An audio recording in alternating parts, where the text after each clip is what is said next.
because I feel that the message sent to the Congress today ought to be made available to as many of our citizens as possible, I am reading the message myself for the information of the people of America. To the Congress of the United States. Last year, the Congress of the United States, recognizing the gravity of the world situation, held that common prudence required that American defense, at that time relatively very weak, be strengthened in its two aspects. The first called for the production of munitions of all kinds. The second called for the training and service of personnel.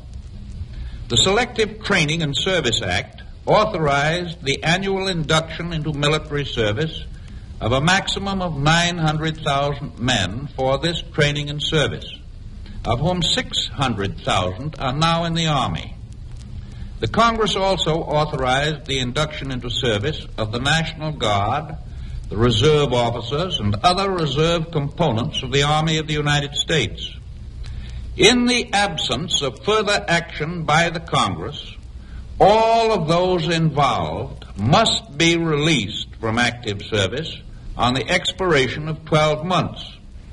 This means that beginning this autumn, about 2/3 of the Army of the United States will begin a demobilization. The action taken last year was appropriate to the international situation at that time. It took into consideration the small size and the undeveloped state of our armed forces.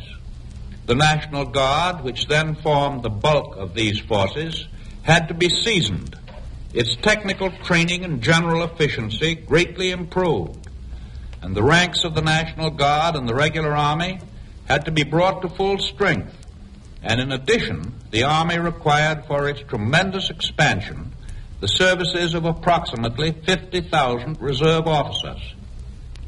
In effect, two steps were taken for the security of the nation. First, the Selective Service Act initiated annual military training as a prime duty of citizenship. Second, the organization and training of field armies was begun. Training in teamwork, company by company, battalion by battalion, regiment by regiment, and division by division. The objective was to have ready at short notice an organized and integrated personnel of over 1 million men. I need scarcely emphasize the fact that if and when an organized and integrated company, battalion, regiment, or division is compelled to send 2/3 of its members home, those who return to civil life, if called to the colors later on, would have to go through a new period of organization and integration before the new unit to which they were assigned could be depended on for service. The risks and the weaknesses caused by dissolving a trained army in times of national peril were pointed out by George Washington over and over again in his messages to the Continental Congress. It is therefore obvious that if 2/3 of our present Army return to civilian life, it will be almost a year before the effective Army strength again reaches 1 million men. Today it is imperative that I should officially report to the Congress what the Congress undoubtedly knows, that the international situation is not less grave, but is far more grave than it was a year ago. It is so grave, in my opinion, and in the opinion of all who are conversant with the facts, that the Army should be maintained in effective strength and without diminution of its effective numbers in a complete state of readiness. Small as it is in comparison with other armies, it should not suffer any form of disorganization or disintegration. Therefore, we would be taking a grave national risk unless the Congress were to make it possible for us to maintain our present full effective strength, and during the coming year give training to as many additional Americans as we can, when immediate readiness for service becomes more and more a vital precautionary measure. The elimination of approximately 2/3 of our trained soldiers and about 3/4 of the total officer personnel would be a tragic error. Occasional individuals, basing their opinions on unsupported evidence or on no evidence at all, may, with honest intent, assert that the United States need fear no attack on its own territory or on the other nations of this hemisphere by aggressors from without. Nevertheless, it is the well-nigh unanimous opinion of those who are daily cognizant as military and naval officers and as government servants in the field of international relations that schemes and plans of aggressor nations against American security are so evident that the United States and the rest of the Americas are definitely imperiled in their national interests. That is why, reluctantly, and only after a careful weighing of all facts and all events, I recently proclaimed that an unlimited national emergency exists. It is not surprising that millions of patriotic Americans find it difficult in the pursuit of their daily occupations and in the normal lives of their families to give constant thought to the implications of happenings many thousands of miles away.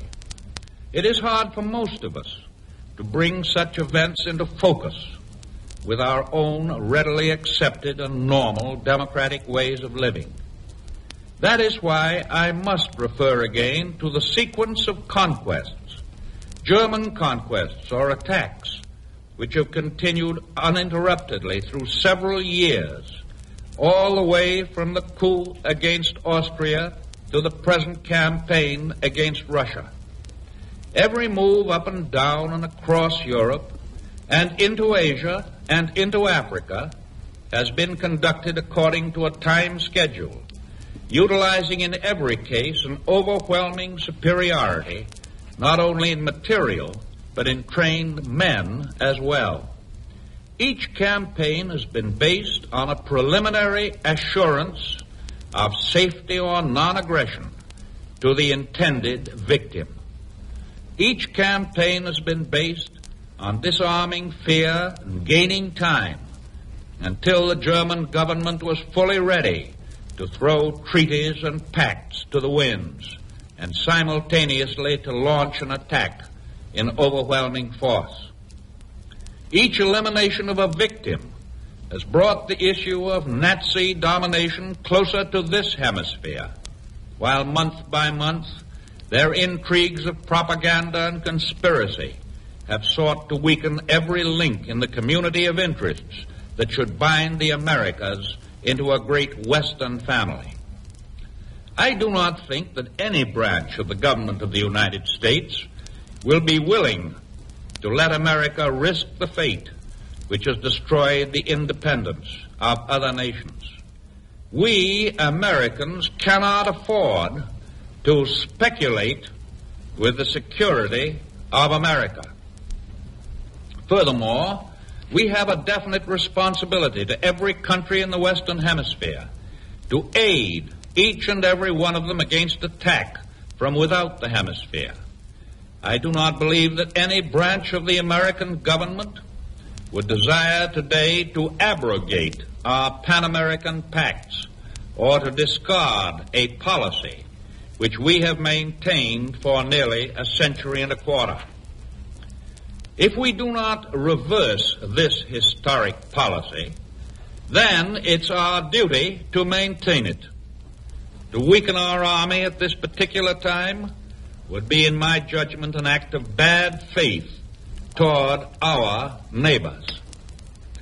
I realize that personal sacrifices are involved in extending the period of service for selectees, the National Guard, and other reserve components of our Army, I believe that provision now can and will be made in such an extension to relieve individual cases of undue hardship, and also to relieve older men who should in justice be allowed to resume their civilian occupations as quickly as their services can be spared. Nevertheless, I am confident that the men now in the ranks of the Army realize far better than does the general public the disastrous effect which would result from permitting the present Army, only now approaching an acceptable state of efficiency, to melt away and set us back at least 6 months while new units are being reconstituted from the bottom up and from the top down with new drafts of officers and men.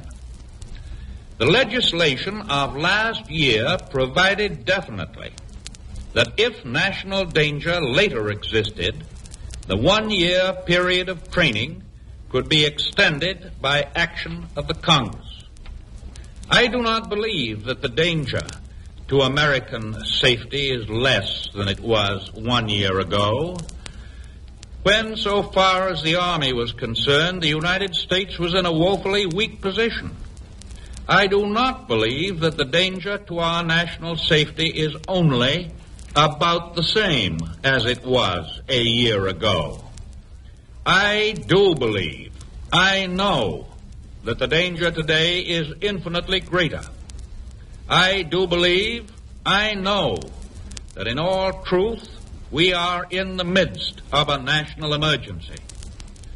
I am not asking the Congress for specific language in a specific bill, but I can say frankly that I hope the Congress will acknowledge this national emergency either for a specific period or until revocation by the Congress or the President. The objective is, of course, the all-important issue. It is to authorize continuance in service of selectees, National Guard, and reserve components of the Army, and the retired personnel of the regular Army, with the understanding that should the exigencies of the situation permit, early return to civil pursuits will follow in due course. Because of the swiftness of modern events, I think the Congress should also remove the restrictions in regard to the numbers of selectees inducted each year for training and service. And in order to reduce individual hardships to a minimum, I urge that the Congress provide that employers be asked to continue to keep jobs open for their employees who have been held in the Army. For my part, I will direct the return to civil life of officers and men whose retention on active duty would impose undue hardship, and that selectees and enlisted men of the National Guard who have reached the age of 28 be transferred from active service to a reserve component as rapidly as possible. At great cost to the nation, and at increasing dislocation of private buying, we are accepting the material burdens necessary for our security. In such matters, we accept the fact of a crisis in our history. It is true that in modern war, men without machines are of little value. It is equally true that machines without men are of no value at all. Let us consolidate the whole of our defense, the whole of our preparation against attack by those enemies of democracy who are the enemies of all that we hold dear. One final word. Time counts. Within 2 months, disintegration, which will follow failure to take congressional action, will commence in the armies of the United States. Time counts. The responsibility rests solely with the Congress.